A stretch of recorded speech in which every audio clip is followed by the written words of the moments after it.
Alô, Zezinho Vieira, boa tarde para você, boa tarde para os ouvintes que estão ligados no Na Defesa e no Ataque, seu programa esportivo de todo final de tarde, de segunda a sexta, entre 4 e 5 da tarde. Aqui você fica sabendo tudo sobre o mundo dos esportes e também, lógico, da paixão nacional que é o futebol. E falando em futebol, tivemos ontem mais um jogo aí válido pelo Campeonato Brasileiro 2023, Botafogo e Bahia, e o Bahia venceu, né, o Botafogo venceu o Bahia na noite desta segunda-feira por 2-1 na Fonte Nova. Os gols alvinegros foram marcados por Júnior Santos e Tietê. Jacaré descontou para o tricolor de aço. O time de Luiz Castro não apresentou uma grande atuação, mas soube aproveitar as oportunidades criadas e obteve sua quinta vitória consecutiva na temporada.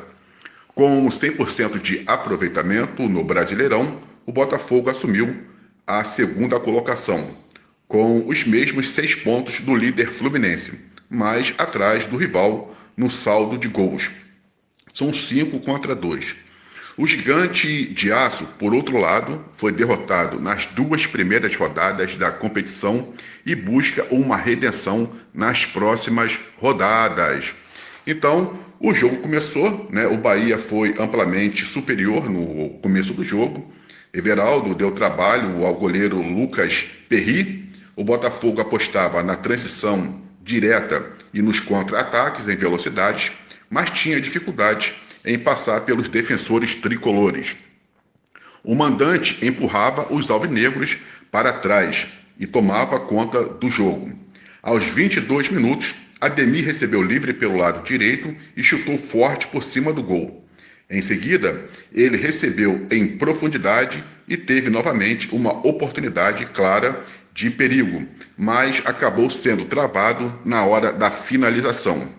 O gol do Botafogo saiu aos 28 minutos. Júnior Santos resolveu aparecer. O atacante realizou uma linda jogada pelo lado direito, fez uma tabelinha com o Tiquinho Soares, entrou na área, levou para a canhota e estufou as redes. O Glorioso, que parecia morto em campo, surgiu das cinzas para marcar um gol importante em Salvador. Aí também depois tivemos a reação do Bahia. Depois do gol, os jogadores alvinegros equilibraram as ações e tentaram explorar jogada pelos lados do campo.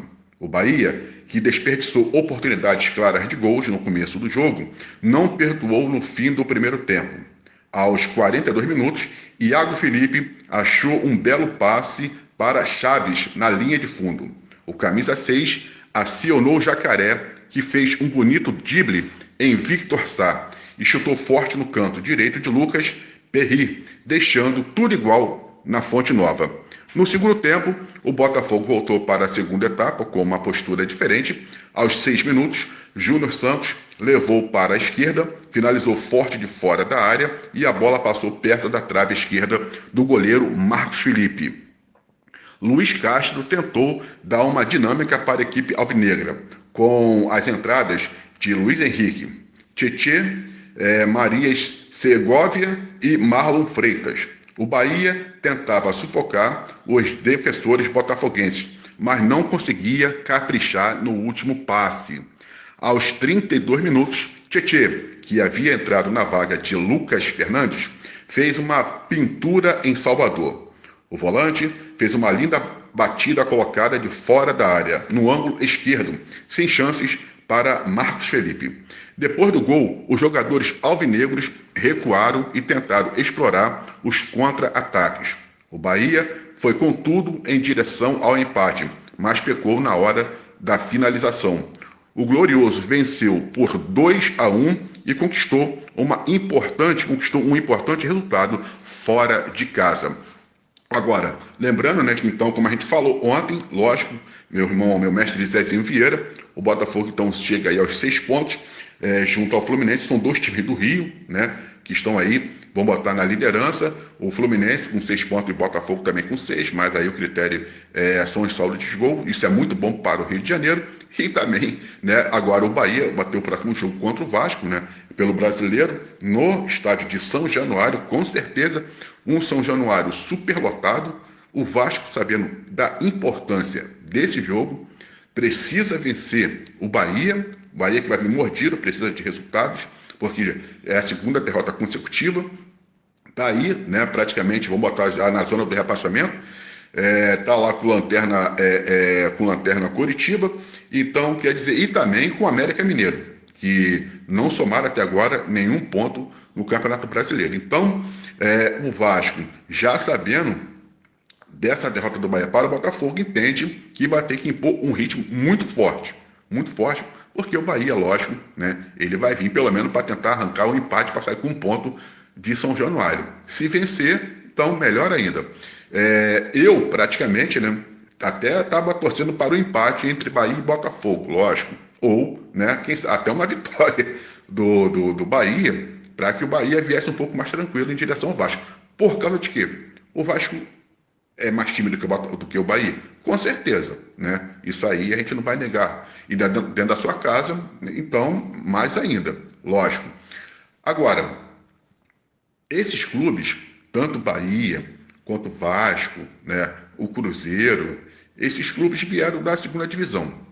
Então, o que acontece? Existe uma síndrome, né, aí, né, em relação a esses clubes. Então, o que acontece? Tanto um quanto o outro precisa vencer, precisa pontuar o mais rápido possível. Mas tem que fazer uma pontuação que, quando terminar o primeiro turno, não precise ficar fazendo conta para saber se vai cair. A conta, ela precisa ser se dá para beliscar a Libertadores, né, Sul-Americana, ou se dá para ser campeão, porque também não pode sonhar em ser campeão. Então, esses clubes, né, eles precisam pensar desse jeito. E o Vasco, mais ainda porque o Vasco, como a gente falou, só tem o Campeonato Brasileiro para poder disputar. Então, essas equipes, elas já estão percebendo, tanto o Bahia, quanto o América Mineiro, quanto o Coritiba, que elas estão em desvantagens. Mas aí vão falar, não, mas o Campeonato Brasileiro é muito longo, é uma procissão e tem muita coisa para acontecer, nós estamos só no começo. Sempre esse argumento. Zezinho Vieira, não, mas nós só estamos no começo. Aí quando chega mais para frente, aí vem aquela fala, se lá no começo, lá no início, nós não tivéssemos perdido esses pontos, hoje não estaria, né, desse jeito. Sempre é isso. Não, perdeu um ponto em casa, tá bom, é só o começo. Aí quando chega mais lá para trás, se não fosse lá no começo, quer dizer, então, para quando chegar lá na frente não tiver, né, a gente não ter essa fala de que lá no começo, então já começa agora, né, com o começo arrasador. Começa já impondo aí o fator casa, né, e vai vencendo. Mas, beleza, então não deixa de ser uma excelente. E o Botafogo vai fazer o clássico contra o Flamengo. Vai fazer o clássico contra o Flamengo domingo e tendo que vencer. Por quê? Não pode chegar domingo, né? Venceu aí os seus jogos, os seus 2 jogos. O Botafogo tá, acho que são 10 jogos que o Botafogo está tendo aí de invencibilidade. São 5 vitórias consecutivas do Botafogo. Não pode chegar agora contra o rival, o seu maior rival, que é o Flamengo, e perder o jogo, né? Porque se perder, já sabe que no outro dia a zoeira vai ser muito grande. Então, a responsabilidade do Botafogo nesse jogo contra o Flamengo, ela é muito grande. Porque além de ele estar defendendo, né, vamos botar assim, a sua, né, a sua segunda colocação, e também já está ali, né, entre os líderes do campeonato, ele está defendendo a sua invencibilidade e contra o seu principal rival, que é o Flamengo. Porque, para não ficar aquela coisa, né? Ganha todo mundo, mas quando pega o Flamengo, perde. Então, o Botafogo entra com essa responsabilidade, ele entra com a sua pressão, vai precisar muito da sua torcida no domingo, né? Que lote o Maracanã também, que possa dividir o Maracanã ali com a torcida do Flamengo, para poder levar o glorioso aí a sua segunda rodada. E outra coisa, meu irmão, meu mestre Zezinho Vieira, essa música aí, de fundo, que você coloca, que coisa sensacional. Quando a gente escuta aquele ritmo, parece aquela coisa de Oscar. Parabéns aí pelo gosto e pela escolha da música. E também mandando aí um forte abraço para todos da Juventude FM, que está sempre aí, né, em rede com a ZV Web Rádio, com a Rede Hits, na transmissão do Na Defesa e no Ataque. Aqui fala Valdeir Carvalho para a ZV Web Rádio.